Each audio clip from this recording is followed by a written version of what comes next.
നിങ്ങൾ ക്വസ്റ്റ്യൻ ചെയ്യാൻ നോക്കിയിട്ടുണ്ടായിരിക്കും അല്ലേ? അപ്പൊ ചെയ്ത സമയത്ത് അങ്ങനെ ഉത്തരം കിട്ടിയായിരുന്നാ? ടഫായിരുന്നോ ക്വസ്റ്റ്യൻ?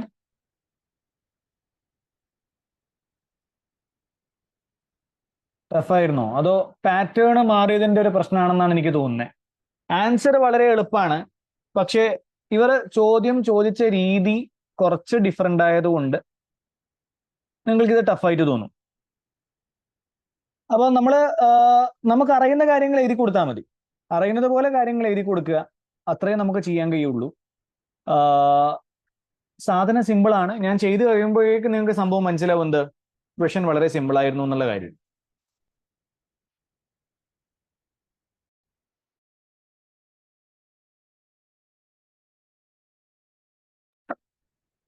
സോ നമ്മൾ ഈ ക്വസ്റ്റ്യനിൽ ഫസ്റ്റ് റിക്വയർമെന്റ് എന്തായിരുന്നു? Using the pre populated table provided. ഞാൻ ഇത് പ്ലാറ്റ്ഫോമിൽ ചെയ്യുന്നില്ല, എക്സലിൽ ചെയ്യാണ്. സോ ദാറ്റ് ലേറ്റർ ഓൺ നിങ്ങൾക്ക് കാൽക്കുലേഷൻസ് ഒക്കെ വേണമെങ്കിൽ എന്ത് ചെയ്യാം, ഒന്ന് നോക്കാം. നമ്മൾ കമ്പനിയുടെ അഡ്ജസ്റ്റഡ് പ്രോഫിറ്റ് കാണണം for the year ended 31st December 2001 അല്ലേ? So adjusted profit for the year ended 31st December 2001 കണ്ടുപിടിക്കലാണ് നമ്മുടെ first requirement. And second requirement എന്താണ്? SOFP കണ്ടുപിടിക്കുക എന്നുള്ളതാണ് സെക്കൻഡ് റിക്വയർമെന്റ്. ആൻഡ് നമ്മുടെ ഇയർ എൻഡ് 31st December 2001 ആണ്. ഇയർ എൻഡ് 31st December 2001 ആണ്. നമുക്ക് working എവിടെ കൊടുക്കാം. സോ അവിടെ ഈ ക്വസ്റ്റ്യനിൽ നമ്മുടെ അടുത്ത് അൺഅഡ്ജസ്റ്റഡ് ഡ്രാഫ്റ്റ് പ്രോഫിറ്റ് ബിഫോർ ടാക്സ് തന്നിട്ടുണ്ട്. അത് പ്രോഫിറ്റ് ബിഫോർ ടാക്സ് ആണ് 4420 അല്ലെ? അപ്പൊ നമ്മുടെ അടുത്ത് അൺഅഡ്ജസ്റ്റഡ് പ്രോഫിറ്റ് ബിഫോർ ടാക്സ് തന്നിട്ടുണ്ട് 4420. നമ്മൾ കുറെ അഡ്ജസ്റ്റ്മെന്റ്സ് ഉണ്ട്, അതൊക്കെ വെച്ച കാര്യങ്ങളൊക്കെ അഡ്ജസ്റ്റ് ചെയ്തിട്ട് എന്ത് കണ്ടുപിടിക്കണം? അഡ്ജസ്റ്റഡ് പ്രോഫിറ്റ് ആഫ്റ്റർ ടാക്സ് കണ്ടുപിടിക്കണം. പ്രോഫിറ്റ് ബിഫോർ ടാക്സ് അല്ല, പ്രോഫിറ്റ് ആഫ്റ്റർ ടാക്സ് കണ്ടുപിടിക്കണം. അപ്പൊ നമ്മൾ അഡ്ജസ്റ്റ്മെന്റ്സ് നോക്കുമ്പോൾ ഫസ്റ്റ് അഡ്ജസ്റ്റ്മെന്റ് ഒരു ലോണിനെ കുറിച്ചിട്ടാണ് ഇവർ പറയുന്നത്. അതായത് ഇവർ ഫസ്റ്റ് ജൂലൈ 2001 ഒരു ലോൺ എടുത്തു.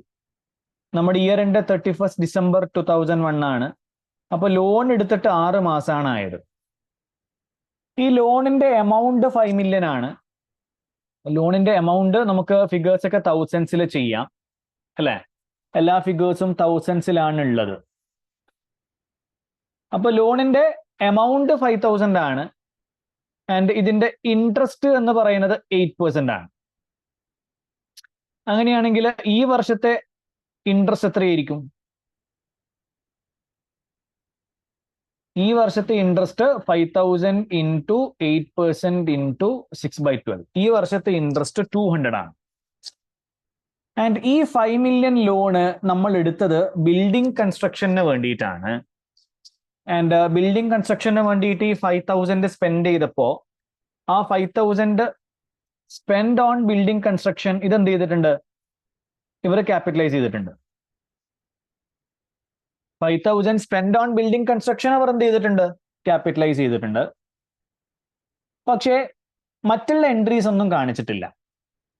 മറ്റുള്ള ഇൻട്രസ്റ്റ് കാണിച്ചിട്ടില്ല എന്ന് പറയുമ്പം ഈ ഇൻട്രസ്റ്റ് അത് ബിൽഡിംഗ് കൺസ്ട്രക്ഷന് വേണ്ടിയിട്ടുള്ള ഇൻട്രസ്റ്റ് ആണ്.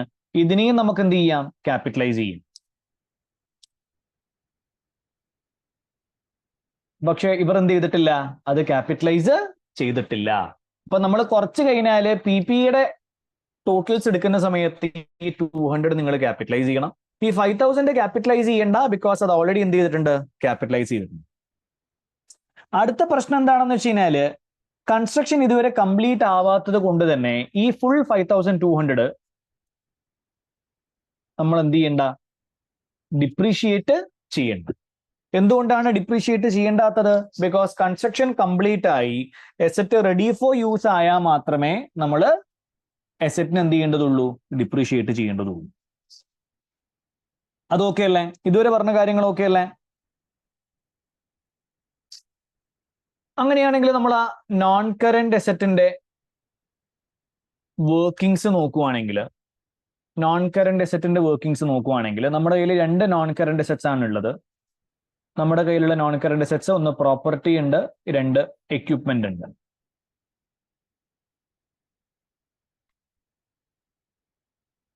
പ്രോപ്പർട്ടിയും എക്യുപ്മെന്റുമാണ് നമ്മുടെ കയ്യിലുള്ള ആ രണ്ട് നോൺ കറണ്ട് അസറ്റ്.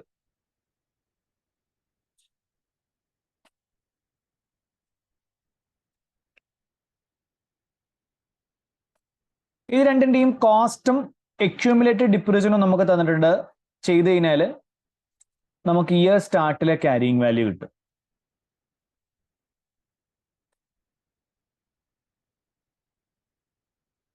ഇത് 32,500, ഇത് 9,200,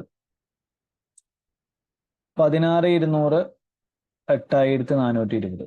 അപ്പൊ നമുക്ക് ഇയർ സ്റ്റാർട്ടിലെ ക്യാരിയിങ് വാല്യൂ കിട്ടി. ഇയർ എൻഡിലെ ക്യാരിയിങ് വാല്യൂ കിട്ടണമെന്നുണ്ടെങ്കിൽ മാറിപ്പോയി അല്ലേ?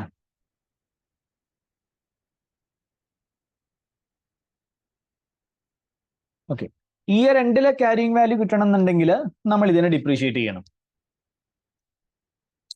ഇതില് പ്രോപ്പർട്ടീനെ ഡിപ്രീഷിയേറ്റ് ചെയ്യുന്നത് straight line മെത്തേഡിലാണ് 20 years.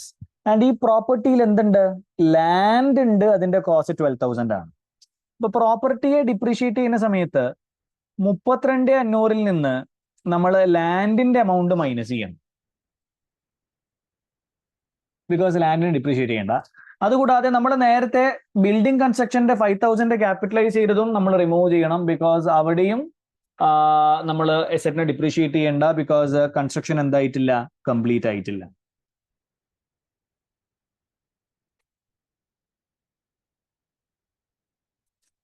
Divided by 20. ഇതാണ് ഡിപ്രിസിയേഷൻ. ആൻഡ് ഡിപ്രിസിയേഷൻ ചാർജ് ചെയ്ത് കഴിഞ്ഞാൽ നമുക്ക് ഇയർ എൻഡിലെ ക്യാരിയിങ് വാല്യൂ കിട്ടും.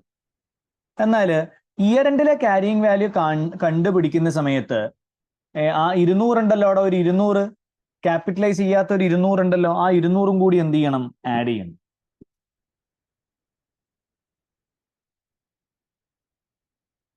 ഓക്കെ ആണോ ഇത്? അപ്പൊ അങ്ങനെയാണെങ്കിൽ ഡിപ്രിസിയേഷൻ ഓഫ് ബിൽഡിംഗ് എന്തായിരുന്നു അത്? സാധനം പ്രോപ്പർട്ടി. അത് നമ്മൾ ചാർജ് ചെയ്യണം. അപ്പൊ പ്രോഫിറ്റ് കുറയും. ആൻഡ് എസറ്റിന്റെ ക്ലോസിംഗ് ബാലൻസ് നോൺ കറന്റ് എസറ്റിന് അണ്ടറിൽ കാണിക്കും.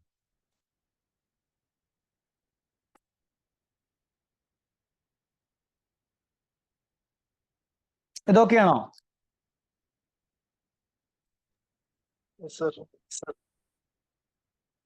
ഈ അഡ്ജസ്റ്റ്മെന്റ് നിങ്ങൾക്ക് ചെയ്യാൻ പറ്റിയായിരുന്നോ?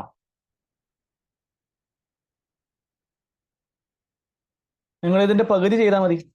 പകുതി ചെയ്താൽ തന്നെ നിങ്ങൾക്ക് മാർക്സ് കിട്ടും. പകുതി ചെയ്താൽ തന്നെ നിങ്ങൾക്ക് മാർക്സ് കിട്ടും. ഇത് ഫുൾ നിങ്ങൾക്ക് ചെയ്യാൻ പറ്റത്തില്ല. ഇതിൽ പ്രത്യേകിച്ച് കൺഫ്യൂഷൻ വരുന്ന കാര്യങ്ങളൊന്നും ഇല്ല. സംഭവം എന്താണെന്ന് വെച്ച് കഴിഞ്ഞാല് ക്വസ്റ്റ്യൻ വേറെ രീതിയിൽ ചോദിച്ചപ്പോൾ നമ്മൾ ജസ്റ്റ് ഒന്ന് സ്ട്രെസ്ഡ് ആയി എന്ന് മാത്രമേ ഉള്ളൂ.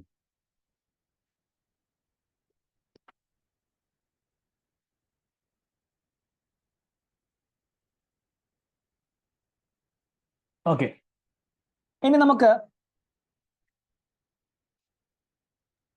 Okay, very good. ചെറിയ ചെറിയ തെറ്റുകൾ ഉണ്ടായിക്കഴിഞ്ഞാൽ പ്രശ്നമില്ല. തെറ്റുകൾ എന്തായാലും ഉണ്ടാവും. നിങ്ങൾക്ക് FS പ്രിപ്പറേഷൻ ടാലി ആവാൻ പോകുന്നില്ല.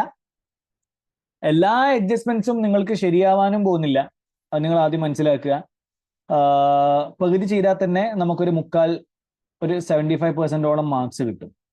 So no issue.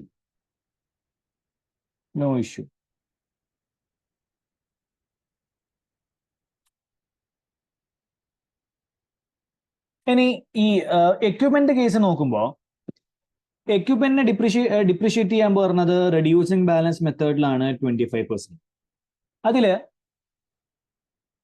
1 December 2001 ഇവർ ഒരു എക്യുപ്മെന്റിന്റെ ഓർഡർ പ്ലേസ് ചെയ്തു. ഓർഡർ പ്ലേസ് ചെയ്തതാണ്. അത് എന്തായിട്ടില്ല? കിട്ടിയിട്ടൊന്നുമില്ല. ഓർഡർ പ്ലേസ് ചെയ്തു എന്ന് മാത്രമേ ഉള്ളൂ. ആ എക്യുപ്മെന്റ് നമുക്ക് കിട്ടിയിട്ടൊന്നുമില്ല. അത് കിട്ടിയിട്ടില്ല. എന്നാൽ ആ എമൗണ്ട് ഇവിടെ കാണിച്ചിട്ടുണ്ട് എക്യുപ്മെന്റിന്റെ എമൗണ്ടിൽ കോസ്റ്റിലും കാണിച്ചിട്ടുണ്ട്, അത് ട്രേഡ് പേയബിൾസിലും കാണിച്ചിട്ടുണ്ട്. ഈ എക്യുപ്മെന്റ് പൈസയൊക്കെ കൊടുത്തത് അടുത്ത വർഷമാണ് അല്ലെ. അപ്പൊ ഈ എക്യുപ്മെന്റ് ഇതുവരെ വാങ്ങിച്ചിട്ടും ഇല്ല, പൈസ കൊടുത്തിട്ടും ഇല്ല. അപ്പൊ ഇത് ശരിക്കും റെക്കോർഡ് ചെയ്യേണ്ട ആവശ്യമില്ല അല്ലെ. ഇത് എക്യുപ്മെന്റിന്റെ കോസ്റ്റിലും റെക്കോർഡ് ചെയ്യേണ്ട ആവശ്യമില്ല. കോസ്റ്റിൽ റെക്കോർഡ് ചെയ്യാന്ന് പറഞ്ഞാൽ നമുക്ക് ക്യാരിങ് വാല്യൂ ഒന്ന് മൈനസ് ചെയ്യാം. കോസ്റ്റ് മൈനസ് ചെയ്യാൻ പോയി കഴിഞ്ഞാൽ ഇത് മാറും, അല്ലെങ്കിൽ പ്രശ്നമില്ല, നമുക്ക് ഇവിടെ തന്നെ മൈനസ് ചെയ്യാം. ഇത് ഇവിടെ കാണിക്കേണ്ട ആവശ്യമില്ല. അതുകൂടാതെ ഇത് പേയബിൾസിലും കാണിച്ചിട്ടുണ്ടെന്നാണ് പറഞ്ഞത്. പേയബിൾസ് കറന്റ് ലയബിലിറ്റിയിലാണ് വരിക, കുറച്ച് കഴിഞ്ഞാൽ വരും. ഇപ്പൊ എത്രയുടെ പേയബിൾസ് ഉള്ളത്? 5780 ഉള്ളത്. അവിടെയും ഈ 3000 കാണിക്കേണ്ട ആവശ്യമില്ല.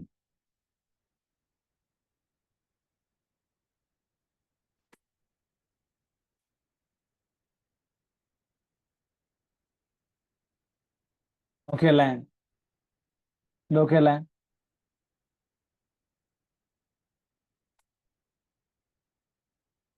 അങ്ങനെയാണെങ്കിൽ ആ സാധനം നമ്മൾ റിമൂവ് ചെയ്തു. ഇനി എക്യുപ്മെന്റ് ഡിപ്രീഷിയേറ്റ് ചെയ്യണം. ഏത് മെത്തേഡിൽ? Reducing balance method 25%. അപ്പൊ ഇതിന്റെ 25% 1195 ചെയ്ത് കഴിഞ്ഞാൽ നമുക്ക് ഇയർ എൻഡിലെ ക്ലോസിംഗ് ബാലൻസ് കിട്ടും. ക്ലോസിംഗ് ബാലൻസ് SOFP കാണിക്കുക.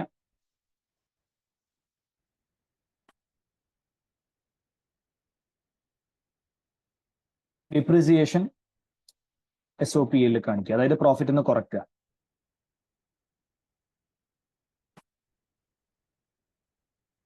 ഇതൊക്കെ അല്ലേടാ? Yes, sir.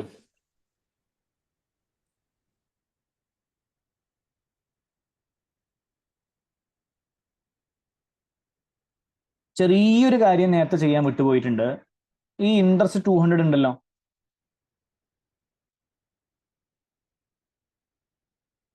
അത് നമ്മൾ പേ ചെയ്തിട്ടില്ല. അതപ്പാ പേ ചെയ്യാം? 1 വർഷം കഴിഞ്ഞാലാണ് പേ ചെയ്യുക അല്ലെ. അപ്പം ഇൻട്രസ്റ്റ് പേ ചെയ്തില്ലെങ്കിൽ അതിനെയും നമ്മൾ എന്ത് ചെയ്യേണ്ടി വരും? അക്രൂഡ് ഇൻട്രസ്റ്റ് എന്ന് പറഞ്ഞിട്ട് ലയബിലിറ്റി ആയിട്ട് കാണിക്കേണ്ടി വരും. കാണിക്കാൻ വിട്ടുപോയി. അക്രൂഡ് ഇൻട്രസ്റ്റ് എന്ന് പറഞ്ഞിട്ട് ലയബിലിറ്റി ആയിട്ട് കാണിക്കേണ്ടി വരും. ക്ലിയർ അല്ലേ? നേരത്തെ ഒരു 200 ഇൻട്രസ്റ്റ് ഇല്ലേടാ, ആ ഇൻട്രസ്റ്റ് അവർ ഇതുവരെ പേ ചെയ്തിട്ടില്ല, അടുത്ത കൊല്ലം പേ ചെയ്യുള്ളൂ. പക്ഷെ നമ്മളത് ക്യാപിറ്റലൈസ് ചെയ്തിട്ടുണ്ട്, അത് ക്യാപിറ്റലൈസും ചെയ്യണം. അത് പേ ചെയ്യാത്തത് കൊണ്ട് അതിനെ ലയബിലിറ്റി ആയിട്ട് കാണിക്കുകയും വേണം.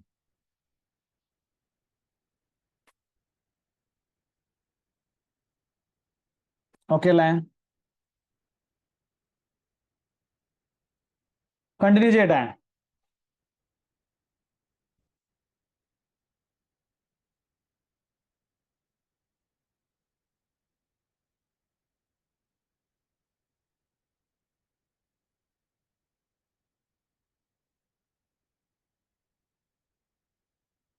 മൂന്നാമത്തത് ലീസിന്റെ കേസ് നോക്കുമ്പോൾ,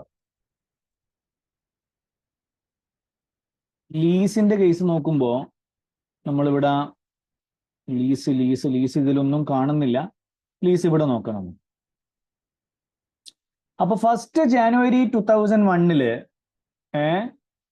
ലീസ് സ്റ്റാർട്ട് ചെയ്തു.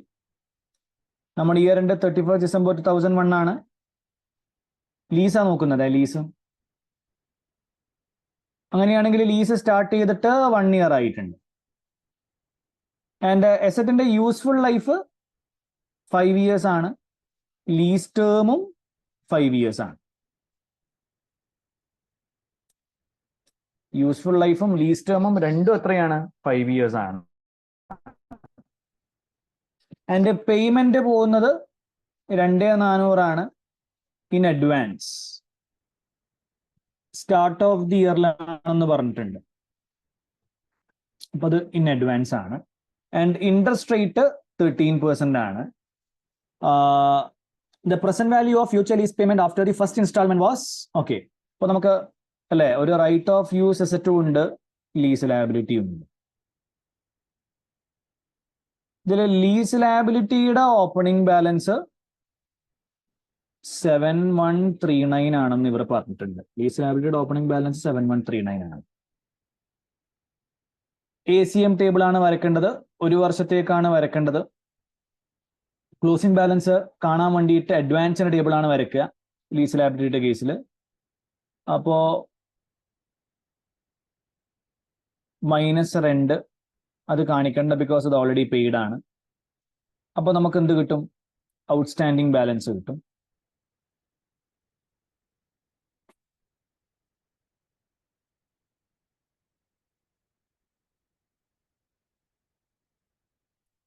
അതിന്റെ മുകളിൽ നമ്മൾ ഇൻട്രസ്റ്റ് കണ്ടുപിടിക്കണം. 13% ഇൻട്രസ്റ്റ് SOP യിൽ കാണിക്കേണ്ടതാണ്. അപ്പൊ നമുക്ക് ക്ലോസിംഗ് ബാലൻസ് കിട്ടും.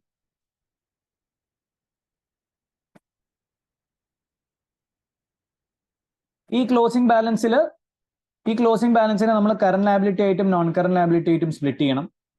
അതിൽ അടുത്ത വർഷം കൊടുക്കാൻ പോകുന്ന 2400 ആണ് കറന്റ് ലയബിലിറ്റി, ബാക്കി വരുന്ന എമൗണ്ട് ആണ് നോൺ കറന്റ് ലയബിലിറ്റി. ഇതൊക്കെ അല്ലേടാ? ഇതിൽ വേറെ ബുദ്ധിമുട്ടൊന്നും ഉണ്ടായിരുന്നില്ലല്ലോ?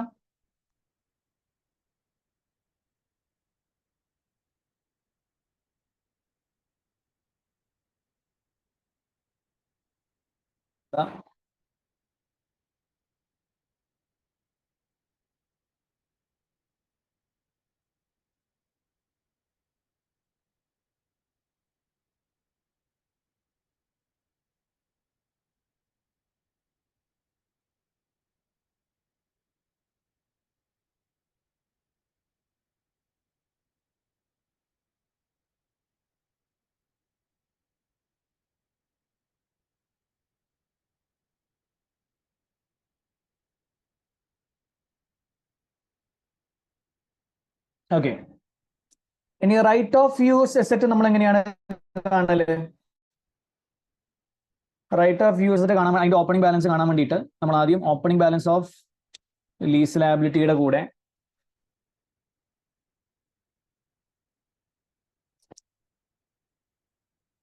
അഡ്വാൻസ് പേയ്മെന്റ് ആഡ് ചെയ്യും. അപ്പോഴാണ് നമുക്ക് റൈറ്റ് ഓഫ് യൂസ് അസറ്റിന്റെ എന്ത് കിട്ടുക? ഓപ്പണിംഗ് ബാലൻസ് കിട്ടുക. ഇയർ ഉണ്ടാകുമ്പോഴേക്ക് ഇതിനെ നമ്മൾ ഡിപ്രീഷിയേറ്റ് ചെയ്യണം. 5 വർഷത്തേക്കാണ് ഡിപ്രീഷിയേറ്റ് ചെയ്യാൻ പോകുന്നത്. അപ്പൊ ഇതാണ് ഡിപ്രീഷൻ എമൗണ്ട്. അപ്പൊ നമുക്ക് ക്ലോസിംഗ് ബാലൻസ് കിട്ടും.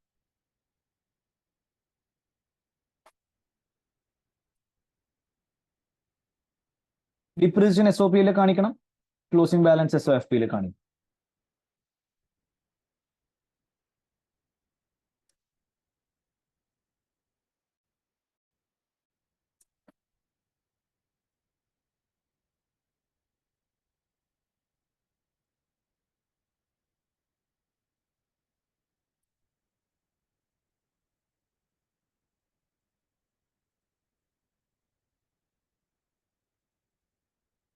ഇതൊക്കെ അല്ലടാ?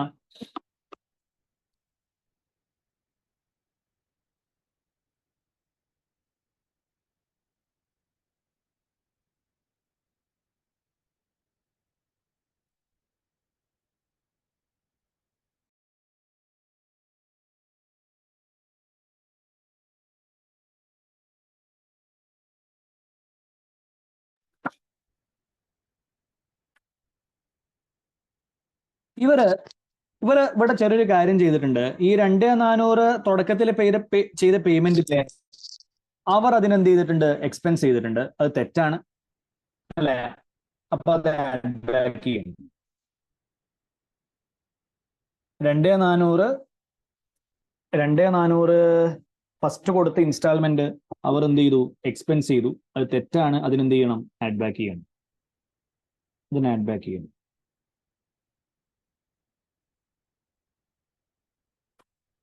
ഓക്കെ അല്ലേ? കണ്ടിന്യൂ ചെയ്യട്ടെ?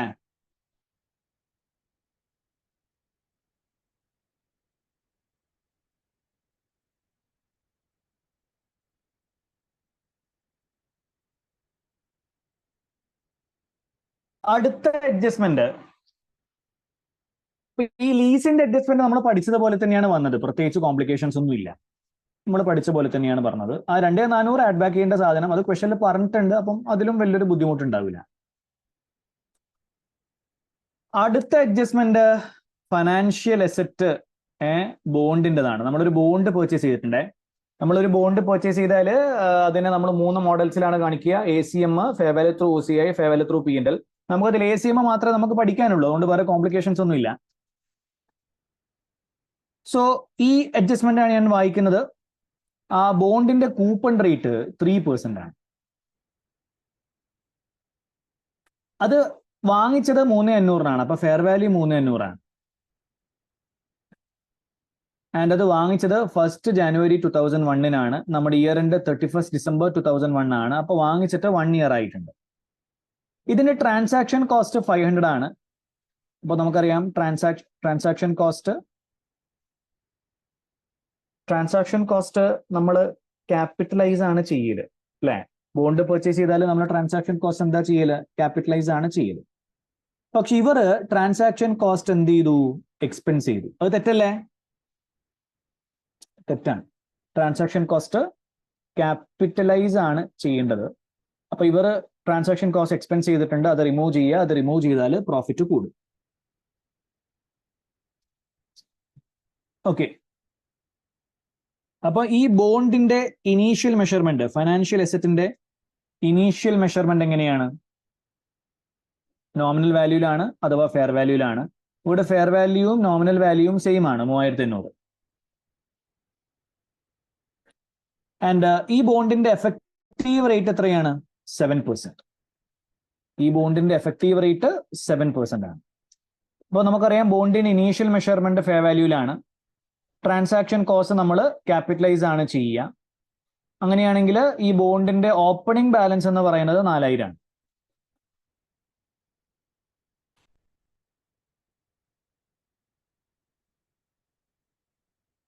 ഇയർ എൻഡ് മെഷർമെന്റ് നമ്മൾ ചെയ്യല് ACM മോഡലിലാണ്.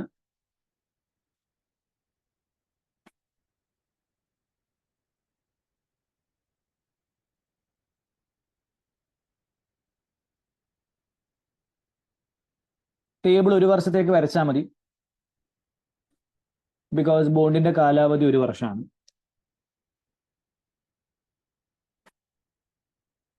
Opening balance 4,000, effective interest 4,000ന്റെ 7%. ഇൻട്രസ്റ്റ് പെയ്ഡ് എപ്പോഴും നമ്മൾ കണ്ടുപിടിക്കല് nominal value into coupon rate ആണ്.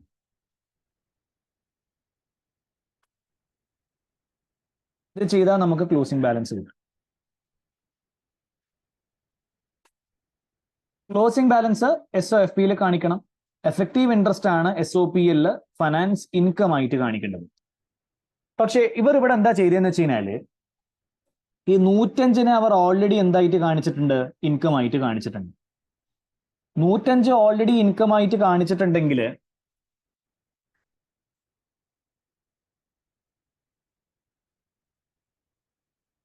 ശരിക്കും കാണിക്കേണ്ടത് 250 ആണ്. പക്ഷേ 105 ഓൾറെഡി കാണിച്ചിട്ടുണ്ടെങ്കിൽ ഇനി ബാക്കി എത്ര ഇൻകം കാണിച്ചാൽ മതി?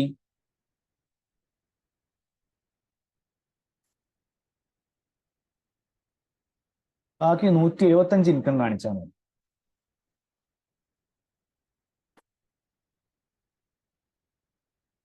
അതൊക്കെയാണോ? അതൊക്കെയാണോടാ?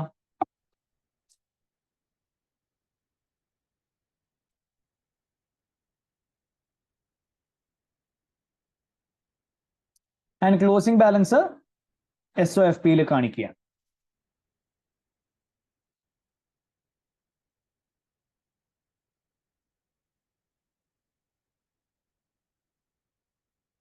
ക്ലോസിംഗ് ബാലൻസ് SOFPയിൽ കാണിക്കുക.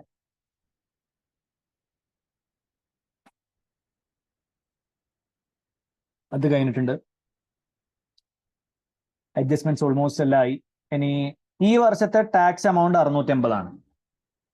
കറന്റ് ടാക്സ് നമ്മൾ എന്തായിട്ട് കാണിക്കാറുണ്ട്?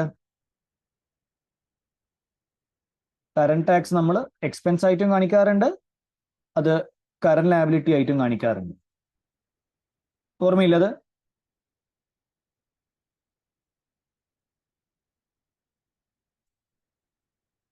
ആൻഡ് അതിനുശേഷമുള്ള അവസാനത്തെ adjustment in the financial statements for the year ended 31st December 2001 നമ്മുടെ കമ്പനി ഒരു കണ്ടിൻജന്റ് അസറ്റ് ഡിസ്ക്ലോസ് ചെയ്തിട്ടുണ്ട്. പക്ഷേ 30 ഡിസംബർ 2001 കോടതി വിധി വന്നിട്ടുണ്ട് നമുക്ക് 1 മില്യൺ കിട്ടും എന്നുള്ളത്. കോടതി വിധി വന്നിട്ടുണ്ട് നമുക്ക് എന്ത് കിട്ടും? 1 മില്യൺ കിട്ടുന്നുള്ള കാര്യത്തിൽ വിധി വന്നിട്ടുണ്ട്. അങ്ങനെയാണെങ്കിൽ ഇത് കണ്ടിൻജന്റ് അസറ്റ് ആണോ അതോ ആക്ച്വൽ അസറ്റ് ആണോ? വിധി വന്ന് നമുക്ക് പൈസ കിട്ടുന്നുള്ള കാര്യം ഉറപ്പായി. വിധി വന്ന് നമുക്ക് പൈസ കിട്ടുന്നുള്ള കാര്യം ഉറപ്പായി. അപ്പൊ ഇത് കണ്ടിൻജന്റ് അസറ്റ് ആണോ അതോ സാധാ അസറ്റ് ആണോ? ഇവരെ കിട്ടുമെന്നുള്ള കാര്യത്തിൽ ഉറപ്പില്ലാത്തത് കൊണ്ടായിരിക്കാം ഇത് കണ്ടിൻജന്റ് അസറ്റ് ആയിട്ട് കാണിച്ചത്. പൈസ കിട്ടുന്നുള്ള കാര്യം ഉറപ്പാണെങ്കിൽ അത് നമുക്കത് എന്തായിട്ട് കാണിക്കാം? സാധാ അസറ്റ് ആയിട്ട് കാണിക്കാം, അല്ലേ? അപ്പോ ഇൻകം ഫ്രം കോർട്ട് കേസ് അത് ഇൻകാണ്, അത് ഇൻകു ആണ്. അതിനെ കറന്റ് അസറ്റിന്റെ അണ്ടറിൽ എന്തായിട്ട് കാണിക്കണം? അതർ റിസീവബിൾസ് ആയിട്ടോ എന്തെങ്കിലും ഒരു എമൗണ്ട് ആയിട്ട് കാണിക്കണം നമുക്ക്.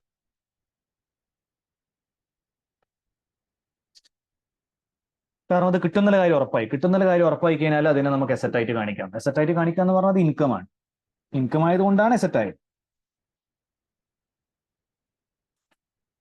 ഓക്കെ ആണോ അത്?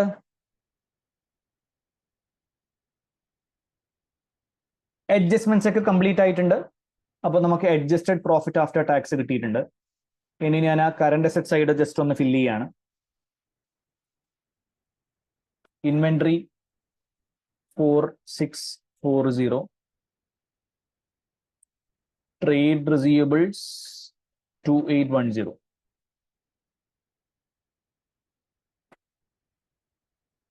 ചെയ്താൽ നമുക്ക് ടോട്ടൽ അസറ്റ്സ് കിട്ടും.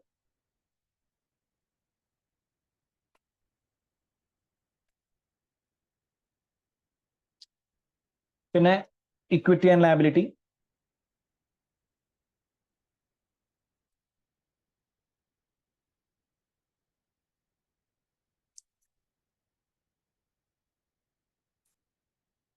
അതിൽ ആദ്യം ഇക്വിറ്റിയാണ് കാണിക്കാൻ പോകുന്നത്.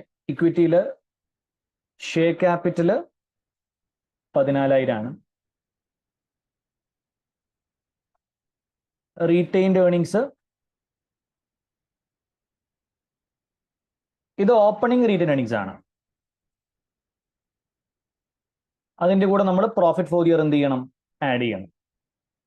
ഇതാണ് പ്രോഫിറ്റ് ഫോർ ഇയർ, അത് നമ്മൾ ആഡ് ചെയ്യണം.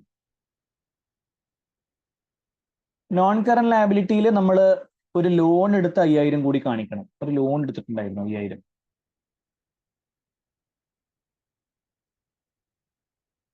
ബാക്കി എല്ലാ ഐറ്റംസും നമ്മൾ കാണിച്ചിട്ടുണ്ട് എന്നാണ് തോന്നുന്നത്. ബാക്കി എല്ലാ ഐറ്റംസും നമ്മൾ എന്ത് ചെയ്തിട്ടുണ്ട്? കാണിച്ചിട്ടുണ്ട്. അപ്പോൾ total equity and liability.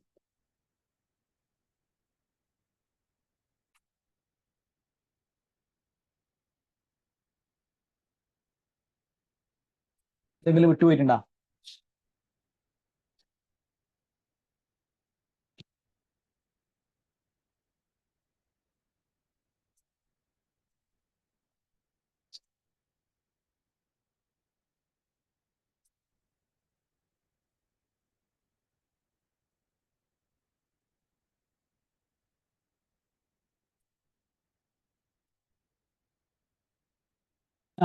Cash and cash equivalent അത് ക്രെഡിറ്റിലാണ് ഉള്ളത്.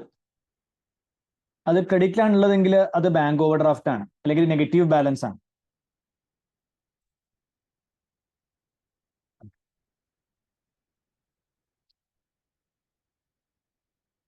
എടാ ഇതില് ഈ ഒരു ചോദ്യത്തിൽ ആകെ നിങ്ങൾ കൺഫ്യൂസ് ചെയ്യിപ്പിച്ചിട്ടുള്ളത് ഈ ഒന്നാമത്തെ അഡ്ജസ്റ്റ്മെന്റ് മാത്രമാണ്. അത് തെറ്റിച്ചാൽ നിങ്ങൾ കുഴപ്പമില്ല. ഈ 20 മാർക്സിൽ നിങ്ങൾക്ക് ഒരു 15 മാർക്സോളം കിട്ടും. അത് നിങ്ങൾക്ക് അറിയുന്നത് പോലെ എഴുതിയാൽ മതിയായിരുന്നു. അല്ല, അത് നിങ്ങൾക്ക് അറിയുന്നത് പോലെ എഴുതുകയാണെങ്കിൽ തന്നെ നിങ്ങൾക്ക് ഈ 20 മാർക്സിൽ 15 കിട്ടും. അത് തെറ്റിച്ചാൽ, അത് ഫുൾ തെറ്റിച്ചു എന്ന് തന്നെയായിരിക്കാം, 15 കിട്ടും. കാരണം ബാക്കിയുള്ള കാര്യങ്ങളൊക്കെ അതുമായിട്ട് യാതൊരു ബന്ധവുമില്ല. സാധാ രീതിയിൽ കാര്യങ്ങൾ ചെയ്താൽ മതിയായിരുന്നു, അല്ലേ? നേരെ മറിച്ച് നിങ്ങൾ ഈ ഫസ്റ്റ് അഡ്ജസ്റ്റ്മെന്റ് വായിച്ച് ഫുൾ കൺഫ്യൂസ്ഡ് ആയി നിങ്ങൾ ബാക്കിയുള്ള കാര്യങ്ങളൊന്നും ചെയ്തില്ലെങ്കിൽ നിങ്ങൾക്ക് ഒന്നും കിട്ടാൻ പോകുന്നില്ല. അതാണ് പ്രശ്നം വരിക. അപ്പൊ എപ്പോഴും എന്ത് ചെയ്യുക? അറിയുന്ന കാര്യങ്ങൾ എഴുതി കൊടുത്താൽ മതി. FS പ്രിപ്പറേഷൻ എന്തായാലും ടാലി ആവാൻ പോകുന്നില്ല. FS പ്രിപ്പറേഷൻ ഒരിക്കലും എന്താവില്ല? ടാലി ആവില്ല. അപ്പൊ അത് ടാലി ആയില്ല എന്ന് വിചാരിച്ചിട്ട് നിങ്ങൾ ടെൻഷനൊന്നും ആവണ്ട. അത് ടാലി ആവത്തില്ല. എന്തെങ്കിലും ചെറിയ തെറ്റുകൾ അങ്ങോട്ടും ഇങ്ങോട്ടും ഒക്കെ വരും. ഓക്കെ, ഇപ്പൊ ഞാൻ ഈ ഫയൽ അയച്ചുതരാം. ഈ ഫയൽ ഞാൻ അയച്ചുതരാം. നമുക്ക് നാളെ ബാക്കിയുള്ള സ്റ്റാൻഡേർഡ്സിന്റെ ക്വസ്റ്റ്യൻസ് ജസ്റ്റ് ഒന്ന് റിവൈസ് ചെയ്യും. ബാക്കിയുള്ള സ്റ്റാൻഡേർഡ്സിന്റെ ക്വസ്റ്റ്യൻസ് ഒന്ന് റിവൈസ് ചെയ്യാം. പിന്നെ നിങ്ങൾക്ക് ഒരു മോക്ക് എക്സാമും കൂടി എന്ത് ചെയ്യാനുണ്ട്.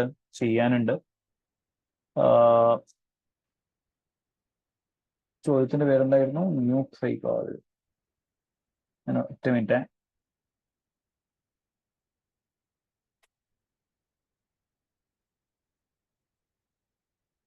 നിങ്ങളുടെ സ്റ്റഡി പ്ലാൻ എപ്പോൾ കംപ്ലീറ്റ് ആവുന്നേ?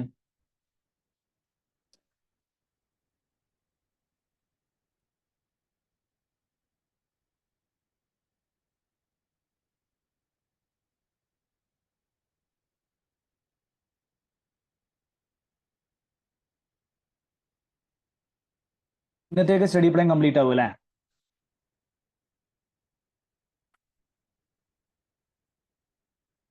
നമുക്കൊരു മോക്ക് എക്സാം വെക്കണം. നാളെ മറ്റന്നാളോ ആയിട്ട് നോക്കിയിട്ട് നമുക്ക് വെക്കാം. അപ്പോൾ നാളെ രാവിലെ നമുക്ക് വന്നിട്ട് നമ്മുടെ ബാക്കിയുള്ള സ്റ്റാൻഡേർഡ്സ്, റവന്യൂ, ലീസ്, ഇൻസ്ട്രുമെന്റ്സ്, അതിൽ എനിക്ക് തോന്നുന്ന അത് നിങ്ങൾ ഞാൻ കാണാം റെഡിലിട്ട വീഡിയോസ് ഒക്കെ കണ്ടിട്ടുണ്ടാ? റവന്യൂടെയും ലീസിന്റെ ഒക്കെ സ്റ്റഡി ഹബിലെ ക്വസ്റ്റ്യൻസ് ചെയ്താ നിങ്ങൾ? സ്റ്റഡി ഹബ് ചെയ്യാത്ത ഏതിലാണ്? ഇൻസ്ട്രുമെന്റ്സിന്റെ സ്റ്റഡി ഹബ് ചെയ്യണോ? ഇൻസ്ട്രുമെന്റ്സിന്റെ സ്റ്റഡി ഹബ് ചെയ്യണോ?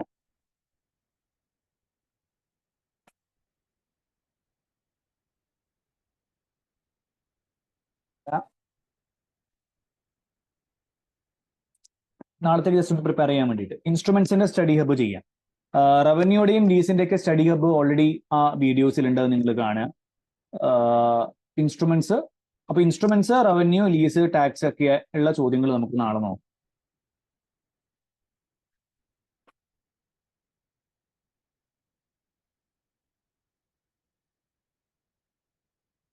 ഓക്കെ, എന്നാ ശരി. Thank you.